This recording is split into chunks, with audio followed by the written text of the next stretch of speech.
ini yang saya kira spirit ini yang Pak Nyengkul tadi saya bilang, mau Kak campurkan di pela kita, yang kemudian ada namanya proyek penulisan. Ya, nanti seperti yang di mana di Talio itu, saya kira menarik itu. Dan ini yang saya bawa ini anak-anak kelautan saya ini yang kita arahkan care dan mulai mengangkat isu-isu seperti itu. Kak Ula yang mensupport kita ini, saya terima kasih banyak atas kehadiran Kak. Ada pesan penting dari kami tadi yang saya kira ini yang mungkin perlu kita cermati. Jadi kami di LSM itu selalu bicara tentang perencanaan berbasis fakta, faktual.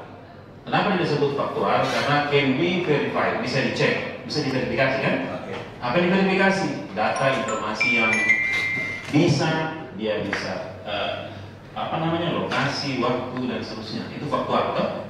Tidak ada, ya. Nah sekarang pertanyaannya adalah, apakah tadi itu pembuat konten itu menawarkan data, informasi faktual atau tidak?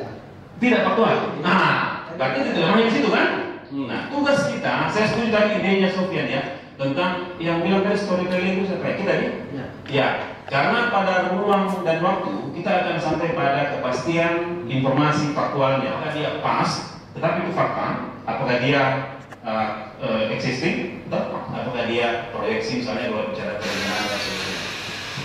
Teman-teman sekalian, setelah kita ingin mendorong bagaimana yang disebut oleh tadi di postingan terbaru itu perencanaan partisipatif, di mana semua orang yang punya pengetahuan tentang desanya, kotanya itu semuanya informasi faktual, bukan sekadar persepsi atau harapan-harapan semu dan seterusnya. Kita ingin ini dihidupkan. Dan tugas kita di negara kita adalah memastikan ini faktual pada ruang dan waktu.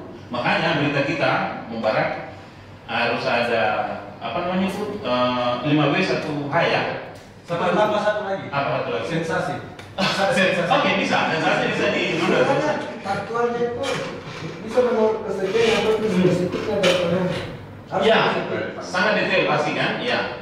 Ini saya kira teman-teman sekalian yang saya tadi ajak adik-adik kelautan yang ingin menulis di pela kita supaya bisa memastikan ini.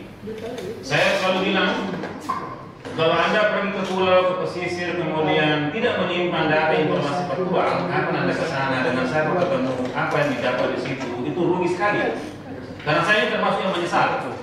Di tahun neraka sejak tahun 95, nanti di tahun 2000 berapa itu diajar ke Kamapi almarhum untuk menulis saya itu tentang pengalaman di sana tahun 2003 itu barang.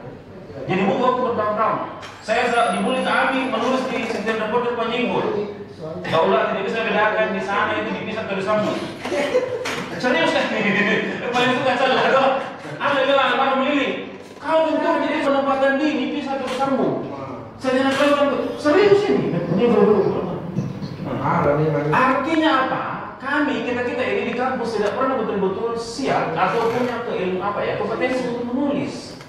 Baik sekarang ketika kamu lihat sudah mulai tergila-gila orang internet, kamu semua tidak tahu tentang standar-standar penulisan. Mengerikan. Oke, teman-teman sekalian, itu yang kita perlu ada lainnya untuk hari ini. Kuncinya memang kita perlu menguasai dua hal. Yang spesifik tadi bilang kami, tapi jangan juga untuk belajar tentang hal makro ya, tentang dimensi kita, tentang relasi dan seterusnya itu. Yang terakhir saya ingin mengatakan Om Aziz, thank you karena memang kita tidak bicara sekarang sistem, kita mulai dari individu untuk bisa mengurusi lingkungannya. Orang-orang yang menulis, orang-orang yang mendokumentasikan pengetahuan, dan kita di pela kita, mungkin juga di Pak Nyengkul sedang berjuang untuk menghidupkan praktik literasi seperti ini.